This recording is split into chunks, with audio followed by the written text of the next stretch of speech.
deconstructing divorce when it comes to your wallet, because it's something you need to think about. It's one of the big considerations. Your wallet will notice this is happening. It might. Yeah. Yeah, it might take note. You've talked a lot about the cost to consider, and there are a lot of them. Yeah. Real estate, RRSPs. Let's talk a little bit about fairness, because I think it's such an emotional journey and money is an emotional thing. Yeah. So how do you figure out what is fair? It is an extraordinarily difficult perspective question. There is the head and the heart. Yes. So on the head side, there are guidelines, there's precedents, there's ways of formulas and experience and all that kind of stuff. On the heart front, and this is where it becomes quite problematic, is what are the circumstances of the divorce?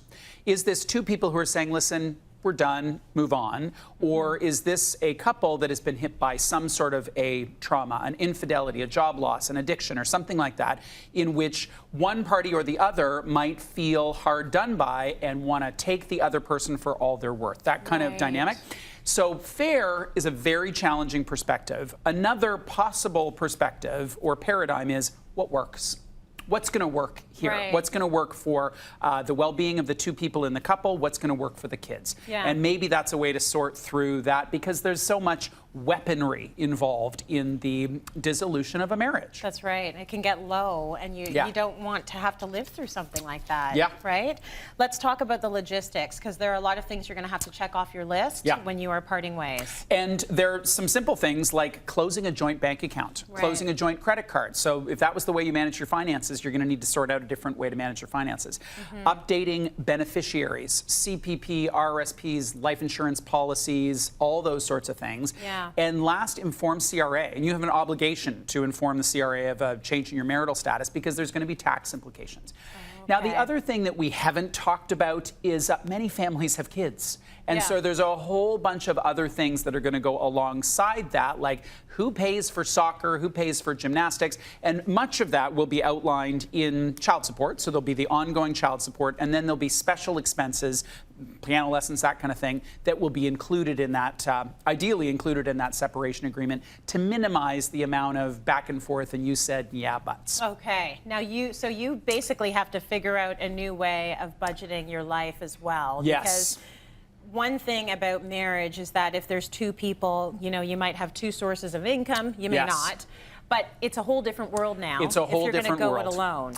So you need to think about what your cash flow looks like. Yeah. You have income and you have expenses, like everybody does, but yours have changed perhaps substantially. So look at what those numbers are and look at what changes you will need to make. In all likelihood, there are some sacrifices that you're going to have to make, and some of them might be quite dramatic.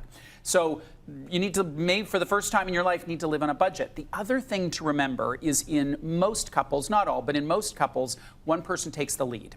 So there is one person in that marriage who takes the lead on organizing, the expenses and the taxes and the retirement savings and all that. Yeah. If you're now alone, you may need to learn those skills, and the partner that you're no longer married to will take those skills with them and not be maybe not engaged in that part of your life. So you need to amp it up, learn some skills, get some more support, and do those kinds of things. The one last and critical point as you think about your budget is to think about some self-care things, because it's one thing to say, I have no money, like we're barely able to pay the rent, but I strongly encourage people to find a little bit of something so that you can hire a babysitter, so you can go for a girls' night out or a boys' night out, so you can have a therapist, so you can go for a massage, something, because this potentially for years is going to be really weighing on your shoulders as an individual. Really good advice. I'm happy you included self-care. Self-care is important. That is so important.